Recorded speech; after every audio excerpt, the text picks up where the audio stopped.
ठीक बा वहाँ का मौका देवे करो। हाँ हमरा शिवधारी यादव जी के कैसे कहे के बा। एक दिन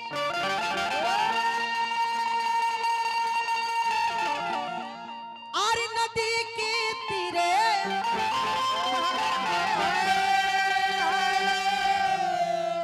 आजा तो रोहनी धीरे रे धीरे ये हम आँखी देखनी सुंदर शरीरिया चाचा के जोरे लाए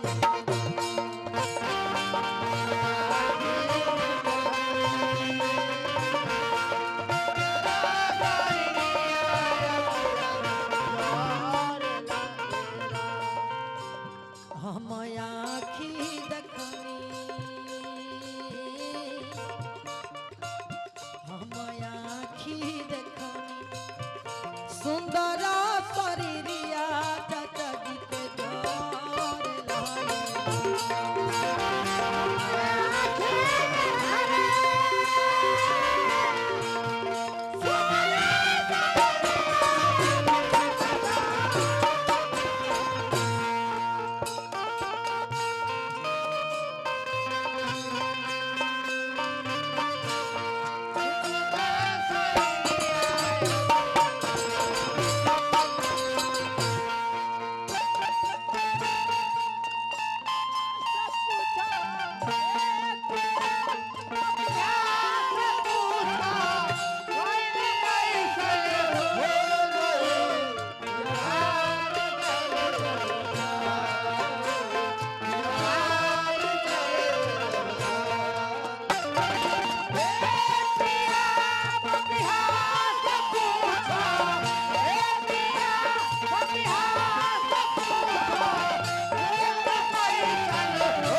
ए भाई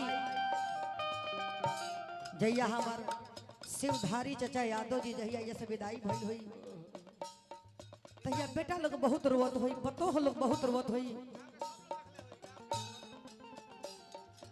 ओ दिन ये सबके दिल पर का गुजरल हुई जेकर माई बाबू ना रहेला ओकरा दिल पर का गुजरेला उहे जानेला। हमनी के तबे सभे बा माई बाबू सास ससुर सारा लोग बा बसवा के लिए विमाना घाट चलल चारी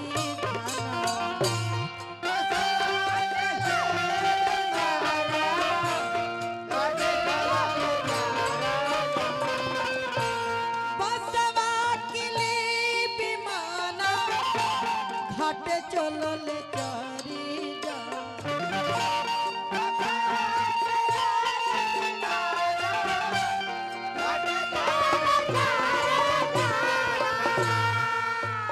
हम आँखी देखनी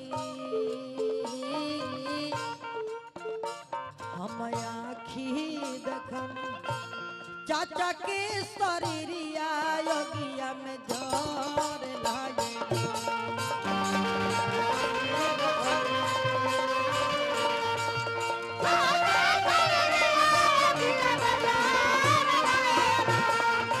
हम आँखी देखनी सुंदर शरीरिया योगिया में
आई हमरा शिवधारी चाचा जी के नाती जी के तरफ से 1000 रुपए के आशीर्वाद आयल। चाचा जी से यह कह के हे चाचा रउआ आगे गई पीछे अपने परिवार में बढ़ंती करी, मंगल के बारिश होके अमंगल दूर होके वो पार चल जाओ, भगवान से यह हम कामना करो। हित मित्र जे भी रहल एक संगे सभे को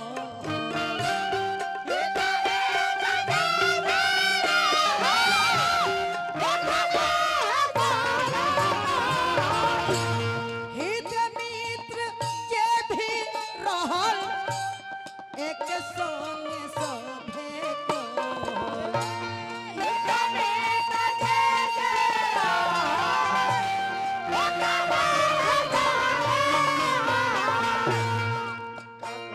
बेटा के तरले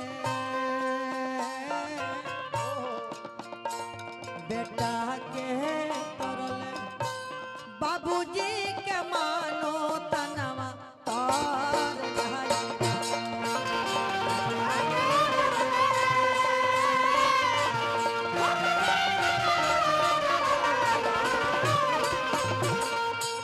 बेटा के तरले बाबूजी के मानो तनवा तोर लाए।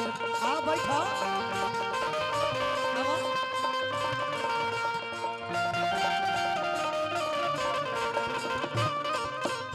अब हमार दुलरुआ देवर हुआ आज लुकाइल रहता रहा। बैठा बैठा बहुत सेवा हमार कइले बड़ाई।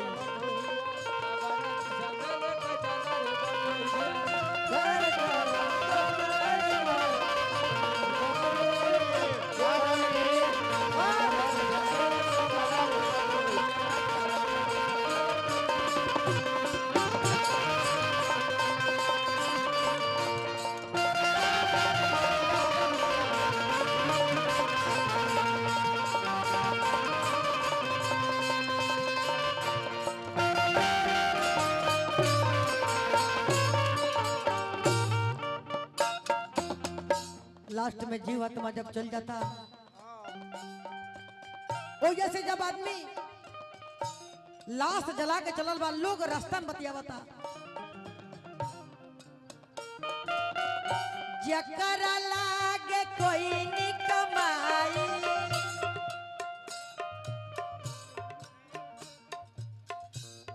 उहे धइलस मुँह पर आगी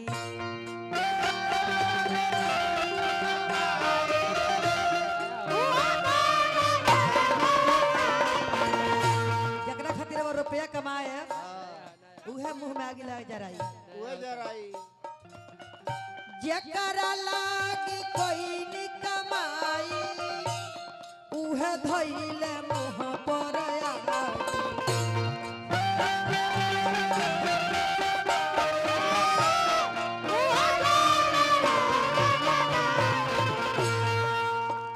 हम आँखी देखनी हम आँखी देखनी सुंदर शरीरिया अखिया में जोर लगी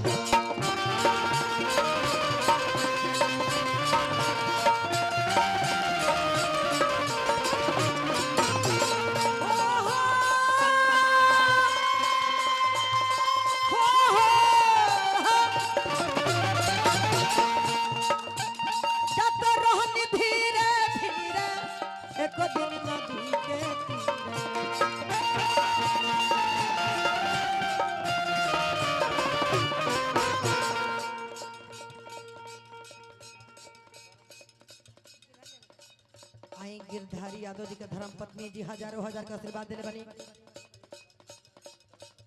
आई कमलेश यादव जी के धर्म पत्नी जी हजारों हजार का आशीर्वाद दिले बनी। भगवान से शुभकामना प्रतीक्षा रही, सुहाग बन रहे, परिवार ऐसे ही बन रहे, आनंद कन रहे। यह कहे के बाद हम आँखी देखनी सुंदर शरीरिया योगिया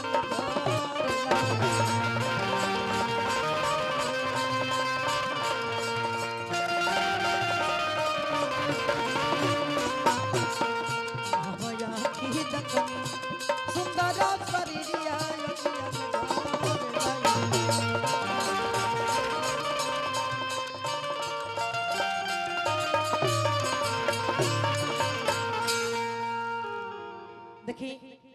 भजन भाव